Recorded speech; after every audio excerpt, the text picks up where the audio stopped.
మీరు చెప్పగలరా మరి? ఎలా చెప్పమంటావు? ఈ సెమ్మిలో ఉన్న దీపం 4 ప్రక్కలా వెదలుతూనే ఉంటుంది వెలుగులు. మరి అలాగే దేవుడు అన్ని దిక్కులా చూస్తూ ఉన్నాడండి. ఇప్పుడు ఆ దేవుడు ఏం చేస్తున్నాడు? ఈ సందేహమే మా చివరి ప్రశ్న. రాజా, దీనికి నన్ను సరైన సమాధానం చెప్పమని అంటే ఒక్క గడియ నేను మహారాజుగాను, తమరు సాధారణ పౌరునిగాను మారాలి. తమకిష్టమేనా? మహదానందంగా. ఎవరక్కడ? భటులారా, ఈ మహారాజును చెరసాలకు పంపించండి. ఈ అమాత్యని గంటేయండి. ఇప్పుడు ఇక్కడున్న ప్రజలకు అన్నం పానీయం ఏమీ ఇవ్వకుండా పస్తులు పెట్టండి. తల్లి, ఇదెక్కడి వేడుక?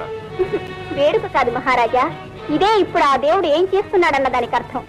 నన్ను మహారాజును చేసి, తమన్ను ఒక పౌరుని చేసి, ఒక్క క్షణ కాలంలో దేవుడు ఈ విధంగా ఒక నాటకాన్ని ఆడించాడు.